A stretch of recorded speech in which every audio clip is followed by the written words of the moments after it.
Well, meanwhile, South Africa sharpening its focus on a key economic ally as tensions with the US continue to simmer. You just saw the president speaking a moment ago. We expect him to actually come out and answer questions. But this afternoon, he's hosting European Union leaders in Johannesburg for a high-stakes trilateral meeting at the Sandton Convention Centre. That's ahead of the G20 Leaders Summit over the weekend. The talks aim to reinforce South Africa's partnership with the EU, our biggest trading partner.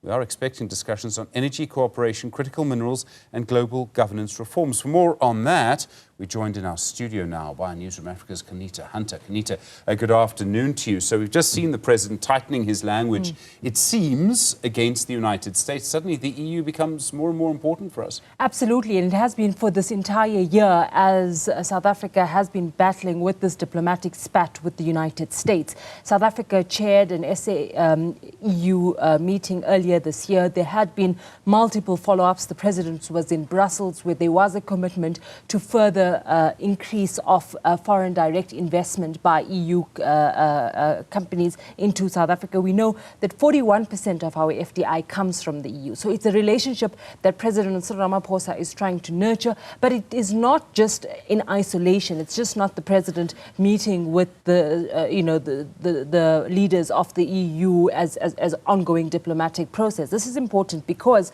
the world is seeing the shake-up in light of what the role the US is playing in multilateralism. Just as much South Africa is looking for other partners, the EU itself has found a willing partner in South Africa, and that relationship has been very important. Stephen, in the controversy around the declaration of the Leaders Summit, we've seen in the Sherpa meetings, we understand that EU representatives have been very supportive of South Africa. They've been very supportive of South Africa's decisions, and that there was not as much headbutting as there usually is when the Sherpas negotiate the declaration line by line. We also heard from the French government saying that when Emmanuel Macron comes to South Africa, he should be landing today, there will be a series of meetings as well. So there are a lot of optimism and this perceived this perception rather among EU leaders that South Africa is the gateway to the African continent,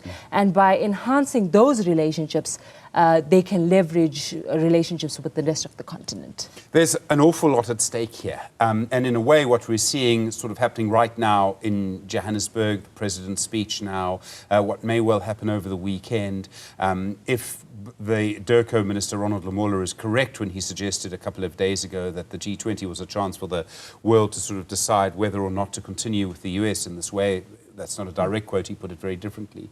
But what we might be seeing is right here in Mzansi is the world map sort of redrawing itself in terms of how countries relate to each other. Absolutely, and South Africa digging in some ways. I mean, just think about what South Africa is putting onto that agenda. It's quote-unquote controversial in some ways, things around having the special drawing rights for emerging economies, conversations around inequality. Definitely South Africa is using this opportunity for the status quo not to continue in this way. And that's why we heard from Scott Bessent, the US Treasury Secretary, saying, well, under the US, the G20 will be a much more elite, club, and that it wouldn't be a G100 as it is under South Africa. And the president being really sort of forthcoming and doubling down on this assertion that it will be an inclusive summit, and that's why 42 countries will be represented over the weekend, additional to the G20 members,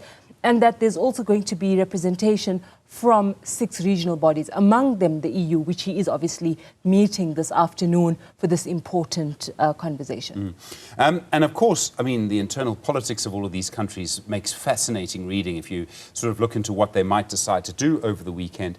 But there are also very few situations where you have many of the world's biggest economies coming together, their leaders actually in a room, and the people who are opposed to something just refusing to come.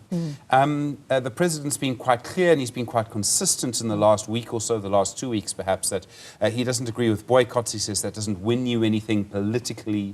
And he's making quite a strong political point there, I thought. And I think, from conversations with diplomats, South African diplomats, they're saying that essentially what the US is doing is isolating itself. And so what South Africa is trying to do now is to firm up these relationships, whether it's in the continent. We are going to see AU meetings, or leaders of African states also having these sideline events. You're going to see SADC heads of state having meetings of their own. So I'm very interested, Stephen, not only in the formal proceedings, but what happens in the sidelines. There's going to be these many holding rooms where leaders are going to engage with each other, which is absolutely important, because while a multilateral forum is important, we know that there's not going to be too many wild cards, whether it's going to be an official declaration or whether there's going to be a chairperson summit.